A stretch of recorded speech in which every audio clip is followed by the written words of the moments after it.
காவல்துறை விசாரணையின் போது படுகொலை செய்யப்பட்ட திருப்புவனம் அஜித்குமார் மரணத்திற்கு நீதி வேண்டியும் தொடரும் காவல்துறை விசாரணை மரணங்களை கண்டித்தும் நாகர்கோவில் மாநகராட்சி பூங்கா முன்பு நாம் தமிழர் கட்சி கன்னியாகுமரி மாவட்டம் சார்பில் கண்டன ஆர்ப்பாட்டம் நடைபெற்றது. சிவகங்கை மாவட்டம் திருப்புவனம் அருகே மடப்புரத்தில் கோவில் காவலாளி அஜித்குமார் போலீசாரின் விசாரணைக்கு அழைத்து செல்லப்பட்டு கொடூர தாக்குதல்களால் உயிரிழந்த சம்பவம் தமிழ்நாடு முழுவதும் அதிர்ச்சியை ஏற்படுத்தியுள்ள நிலையில் இத்தகைய கொடூர செயலுக்கு கண்டனம் தெரிவிக்கும் வகையில் நாம் தமிழர் கட்சியினர் மாபெரும் கண்டன ஆர்ப்பாட்டத்தில் ஈடுபட்டனர். மக்களை காக்கவா, மக்களை அடித்துக் கொள்ளவா, எம் வரிப்பணம் இனிக்கிறா, எம்மை பாதுகாக்க கசக்குதா. இதில் காவல்துறை நண்பனா இல்லை எமனா, இன்னும் எத்தனை உயிர் வேண்டும் முதல்வரே, ரத்தம் குடிக்கும் காவல்துறை, கொலைக்கூடங்களாக மாறும் காவல் நிலையங்கள் போன்ற வாசகங்கள் அடங்கிய பதாகைகளை கையில் ஏந்தி அரசுக்கு எதிராக கோஷங்கள் எழுப்பினர். ஆர்ப்பாட்டத்தில் மாநில மகளிர் பாசறை ஒருங்கிணைப்பாளர் மரிய ஜெனிஃபர் பேசுகையில், ஆங்கிலத்தில் கஸ்டோடியல் டெத் என்று ரொம்ப அசால்ட்டா சொல்றாங்க. ஆனால் இதற்கு கஸ்டோடியல் டெத் என்று வைக்க கூடாது. இதற்கு பெயர் கஸ்டோடியல் மர்டர் என்று தான் சொல்ல வேண்டும். அவ்வாறு இருக்கிறது. அதான் கஸ்டோடியல் டெத். அவங்க அங்க போய் சூசைடா பண்ணிட்டாங்க. Custodial murder. நீங்க காவல் நிலையத்தில் கொலை செய்கிறீர்கள். அவ்வளவு அசால்ட்டா கடந்துட்டு போறீங்க. ஒரு சாமானியனுக்கு சட்டம் தெரியுமா? அவனுக்கு தெரியாது.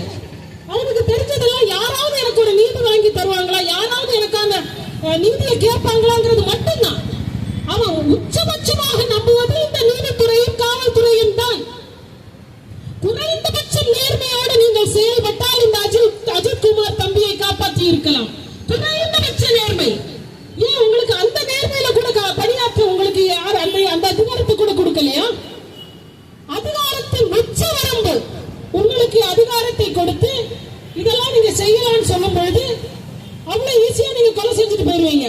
அவரை தொடர்ந்து மாநில இளைஞர் பாசறை ஒருங்கிணைப்பாளர் ஹிம்லர் பேசுகையில், எவ்வளவோ பிரச்சனை இருக்கு, மக்கள் பிரச்சனை, எத்தனையோ போராட்டங்கள் நடத்துகிறோம் மக்கள் பிரச்சனைக்காக. அதுக்கெல்லாம் வராத காவல்துறை, அதுக்கெல்லாம் வராத இவர்கள் ஏதோ நிகிதா என்கிற ஒரு பெண் ஒரு புகார் கொடுத்ததாக சொல்லப்படுகிறது. நகை காணல என்று அதனால அடிச்சு கொண்டாங்களாம். அதுக்கு சென்னை உயர்நீதிமன்றத்துடைய மாண்புமிகு நீதியரசர்கள் கேள்வி எழுப்புகிறார்கள். ஏங்க ஸ்பெஷல் டீம் எப்படிங்க அங்க போனாங்க? ஸ்பெஷல் டீமுக்கு இதை செய்யக்கூடிய அதிகாரத்தை யார் கொடுத்தது? அவர்கள் எப்படி அங்கே சென்றார்கள் என்று கேட்டதற்கு அப்பா முத்துவேல் கருணாநிதி ஸ்டாலினுடைய அரசு வழக்கறிஞர் அவர் அங்க போய் என்ன தெரியுமா சொல்றாரு? சமூக வலைதளத்தை பார்த்து அவர்கள் அங்கே சென்றார்கள். ஐயா எப்படி இருக்கு பாருங்க. சமூக வலைதளத்தில் என்ன பார்த்தாங்க?